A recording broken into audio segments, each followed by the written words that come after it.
Hello student, जय हिंद। जैसा कि मैं इसके पहले अनुच्छेद 300 तक करा चुका हूं और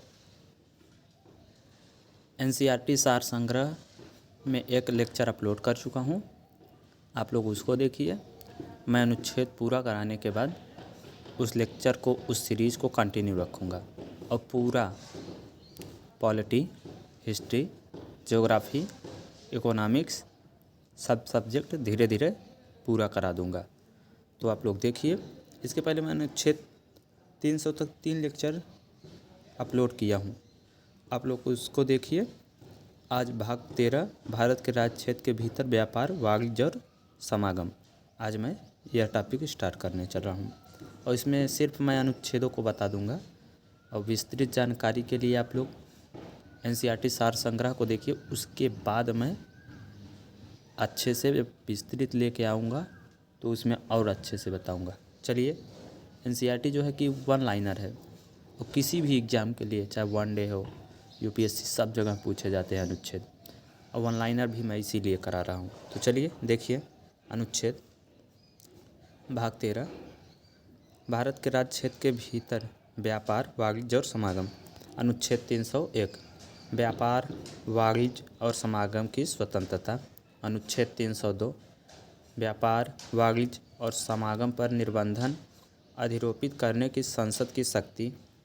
अनुच्छेद 303 व्यापार और वाणिज्य के संबंध में संघ और राज्यों की विधायी शक्तियों पर निर्बंधन।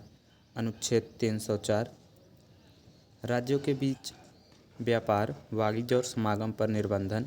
अनुच्छेद 305 विद्यमान विधियों और राज्य के एकाधिकार का उपबंध करने वाली विधियों की व्यावृत्ति। अनुच्छेद 306 निरसित। अनुच्छेद 306 में कुछ नहीं दिया गया है। चलिए, अनुच्छेद 307 अनुच्छेद 301 से अनुच्छेद 304 के प्रयोजनों को कार्यान्वित करने के लिए प्राधिकारी की नियुक्ति। भाग 14 संघ और राज्यों के अधीन सेवाएं। अध्याय 1 सेवाएं। अनुच्छेद 308 निर्वचन।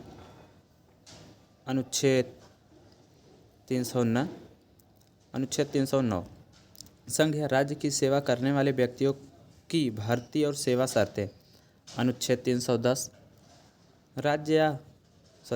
संघ या राज्य की सेवा करने वाले व्यक्तियों की पदावधि। अनुच्छेद 311 संघ या राज्य के अधीन सिविल हैसियत में नियोजित व्यक्तियों का पदच्युत किया जाना, पद से हटाया जाना या पंक्ति में अवनत किया जाना। अनुच्छेद 312 अखिल भारतीय सेवाएं। अनुच्छेद 312 का कुछ सेवाओं के अधिकारियों की सेवा की शर्तों में परिवर्तन करने या उन्हें प्रतिसंहत करने की संसद की शक्ति। अनुच्छेद 313 संक्रमणकालीन उपबंध। अनुच्छेद 314 निरसित, जिसमें कि कुछ नहीं दिया गया है। अध्याय 2 देखिए। अध्याय 2 लोक सेवा आयोग। संघ लोक सेवा आयोग जिसे बोलते हैं, लोक सेवा आयोग कि कैसे कैसे क्या होता है उसके बारे में देखिए। अनुच्छेद किस किस के तहत क्या होता है। अनुच्छेद 315 संघ और राज्यों के लिए लोक सेवा आयोग। अनुच्छेद 316 सदस्यों की नियुक्ति और पदावधि। अनुच्छेद 317 लोक सेवा आयोग के किसी सदस्य का हटाया जाना और निलंबित किया जाना। अनुच्छेद 318 आयोग के सदस्यों और कर्मचारी वृंद की सेवा की शर्तों के बारे में विनियम बनाने की शक्ति। अनुच्छेद 319 आयोग के सदस्यों द्वारा ऐसे सदस्य न रहने पर पद धारण करने के संबंध में प्रतिषेध। अनुच्छेद 320 लोक सेवा आयोग के कृत। अनुच्छेद 321 लोक सेवा आयोग के पास कृत्यों का विस्तार करने की शक्ति। अनुच्छेद 322 लोक सेवा आयोगों के व्यय। अनुच्छेद 323 लोक सेवा आयोगों के प्रतिवेदन। भाग 14 क अधिकरण। अनुच्छेद 323 क प्रशासनिक अधिकरण। अनुच्छेद 323 ख अन्य विषयों के लिए अधिकरण। भाग 15 निर्वाचन। अनुच्छेद 324 निर्वाचनों के अधीक्षण, निदेशन और नियंत्रण का निर्वाचन आयोग में निहित होना। अनुच्छेद 325 धर्म, मूल वंश, जाति या लिंग के आधार पर किसी व्यक्ति का निर्वाचक नामावली में सम्मिलित किए जाने के लिए अपात्र न होना और उसके द्वारा किसी विशेष निर्वाचक नामावली में सम्मिलित किए जाने का दावा न किया जाना। अनुच्छेद 326 लोकसभा और राज्यों की विधानसभाओं के निर्वाचनों का वयस्क मताधिकार के अधिकार पर होना। अनुच्छेद 327 विधानमंडल के लिए निर्वाचनों के संबंध में उपबंध करने की संसद की शक्ति। अनुच्छेद 328 किसी राज्य के विधानमंडल के लिए निर्वाचनों के संबंध में उपबंध करने की उस विधान मंडल की शक्ति।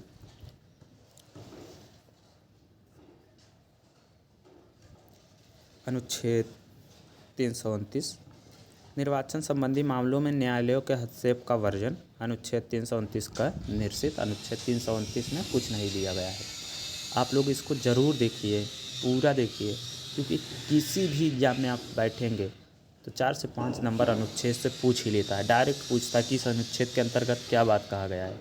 चाहे जिस एग्ज़ाम को ले लीजिए, यूपीएससी, स्टेट पीसीएस। यूपीएससी में तो हालांकि 3-4 क्वेश्चन ही क्वेश्चन में देता है, लेकिन पूछता उसमें भी है। State PCS, NDA, group D, NTPC, banking, तो आपको सभी एग्जामों में मिल जाएगा। तो आप लोग इसको ज़रूर देखिए। भाग 16 कुछ वर्गों के संबंध में विशेष उपबंध। अनुच्छेद 330 लोकसभा में अनुसूचित जातियों और अनुसूचित जनजातियों के लिए स्थानों का आरक्षण। अनुच्छेद 331 लोकसभा में आंग्ल भारतीय समुदाय का प्रतिनिधित्व। अनुच्छेद 332 राज्यों की विधानसभाओं में अनुसूचित जातियों और अनुसूचित जनजातियों के लिए स्थानों का आरक्षण। अनुच्छेद 333 राज्यों की विधानसभाओं में आंग्ल भारतीय समुदाय का प्रतिनिधित्व। अनुच्छेद 334 स्थानों के आरक्षण और विशेष प्रतिनिधित्व का 50 वर्ष के पश्चात न रहना।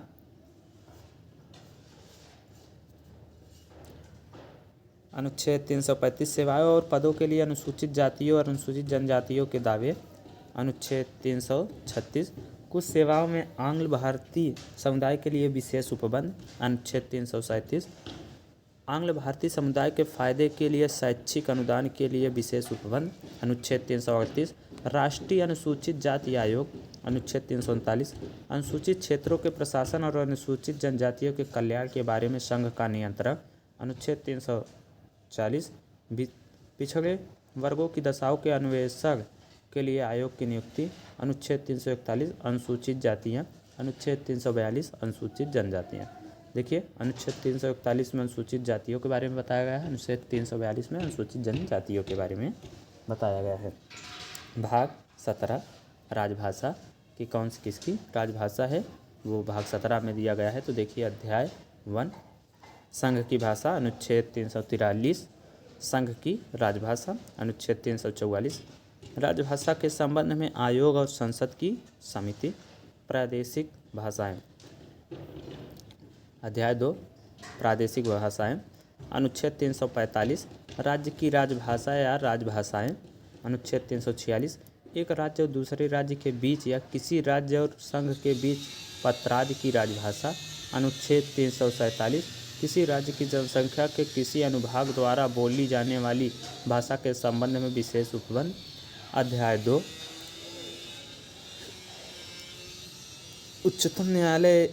उच्च न्यायालय आदि की भाषा। अनुच्छेद 348 उच्चतम न्यायालय और उच्च न्यायालयों में और अधिनियमों, विधेयकों आदि के लिए प्रयोग की जाने वाली भाषा। अनुच्छेद 349 भाषा से संबंधित कुछ विधियां अधिनियमित करने के लिए विशेष प्रक्रिया। अध्याय 4 विशेष निर्देश। अनुच्छेद 350 व्यथा के निवारण के लिए अभ्यावेदन में प्रयोग की जाने वाली भाषा। अनुच्छेद 350 का प्राथमिक स्तर पर मातृभाषा में शिक्षा की सुविधाएं। अनुच्छेद 350 का भाषाई अल्पसंख्यक वर्गों के लिए विशेष अधिकारी। अनुच्छेद 351 हिंदी भाषा के विकास के लिए निर्देश। भाग 18 आपात उपबंध। अनुच्छेद 352 आपात की उद्घोषणा। ये सब राष्ट्रपति शासन से संबंधित है। अनुच्छेद 352, 354, 360, 56 जो भी है इसको देखिए, मैं बता रहा हूँ। अनुच्छेद 352 आपात की उद्घोषणा। अनुच्छेद 353 आपात की उद्घोषणा का प्रभाव क्या प्रभाव पड़ता है उसके बारे में अनुच्छेद 353 में बताया गया है। अनुच्छेद 354 जब आपात की उद्घोषणा प्रवर्तन में है तब राजस्व के वितरण संबंधी उपबंधों का लागू होना। अनुच्छेद 355 बाह्य आक्रमण और आंतरिक अशांति से राज्य का संरक्षण करने का संघ का कर्तव्य। अनुच्छेद 356 राज्यों में संवैधानिक तंत्र के विफल हो जाने की दशा में उपबंध। अनुच्छेद 357 आप लोगों को लग रहा होगा कि बहुत तेज़ बता रहे हैं, तो यूट्यूब ने यह दे दिया है कि आप इसको स्लो करके देख सकते हैं। कुछ पॉइंट स्लो कर लीजिएगा, देख लीजिएगा, अभी मैं बता दे रहा हूँ। और मैं 3 टाइप की वीडियो बनाऊँगा किसी भी चीज़ के लिए, वैसे तो 2 टाइप। इसमें अनुच्छेद बता दे रहा हूँ, फिर 1 लाइनर बताऊँगा, फिर एक जो है कि एक अच्छे तरीके से बोर्ड पे आके लिख कर बताऊँगा। 1 लाइनर सार संग्रह महेश कुमार अग्रवाल जी की है, तो उससे मैं बता दूँगा। और आप लोगों का जैसा भी डिमांड रहेगा तो आगे लेके आऊँगा कि जैसे भी आप कहेंगे सब बता दूँगा। अनुच्छेद 357 अनुच्छेद 356 के अधीन की गई उद्घोषणा के अधीन विधायी शक्तियों का प्रयोग।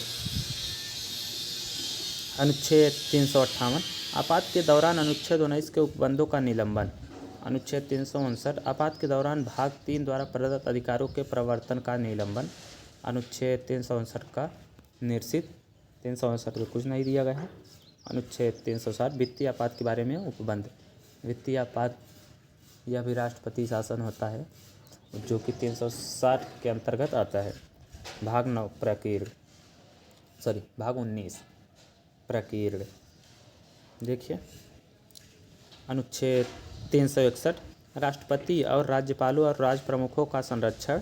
अनुच्छेद 361 का संसद और राज्यों के विधानमंडलों की कार्यवाहियों के प्रकाशन का संरक्षण। अनुच्छेद 361 ख लाभप्रद राजनीतिक पद पर नियुक्ति के लिए निर्भरता।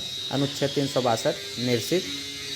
अनुच्छेद 363 कुछ संधियों, करारों आदि से उत्पन्न विवादों में न्यायालय के हस्तक्षेप का वर्जन।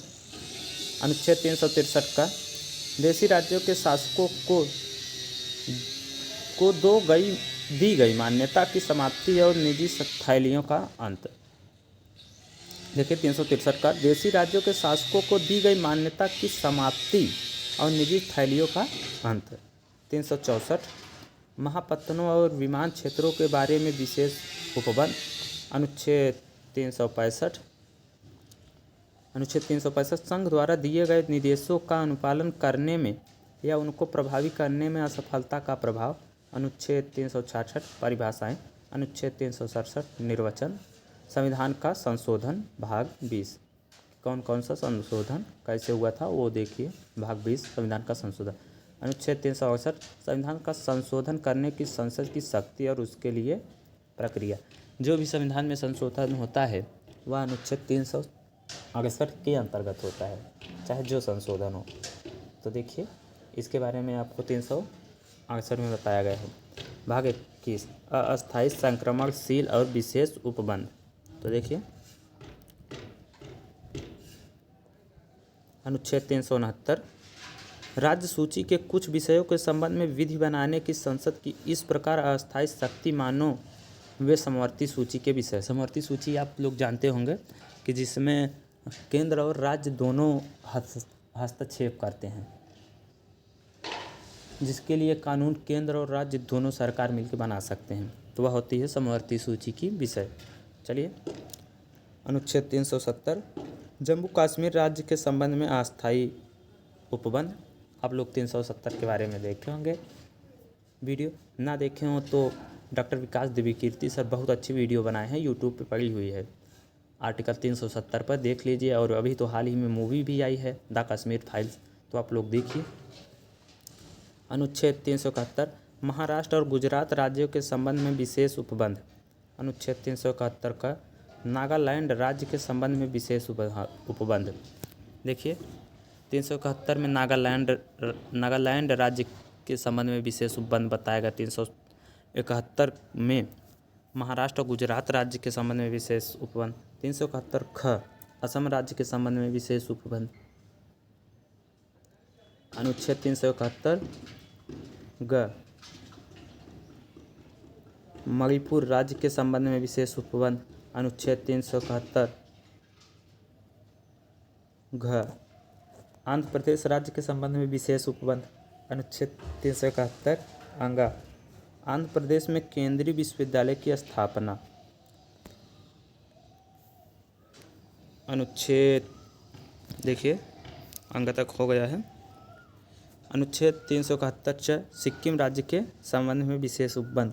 ऊपर वाले जो राज्य दिए थे असम, मेघालय, अरुणाचल प्रदेश, ये सब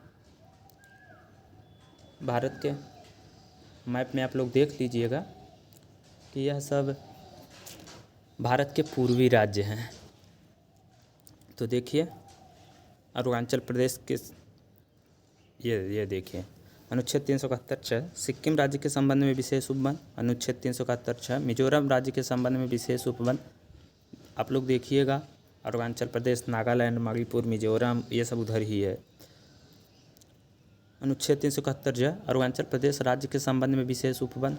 अनुच्छेद 371 झ गोवा राज्य के संबंध में विशेष उपबंध। अनुच्छेद 372 विद्यमान विधियों का प्रवृत्त बने रहना और उनका अनुकूलन। अनुच्छेद 372 का विधियों का अनुकूलन करने की राष्ट्रपति की शक्ति। अनुच्छेद 373 निवारक निरोध में रखे गए व्यक्तियों के संबंध में कुछ दशाओं में आदेश करने की राष्ट्रपति की शक्ति। अनुच्छेद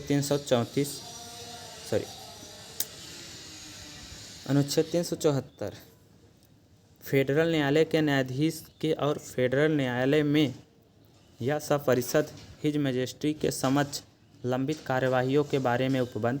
अनुच्छेद 375 संविधान के उपबंधों के अधीन रहते हुए न्यायालयों, पदाधिकारियों और अधिकारियों का कृत्य करते रहना।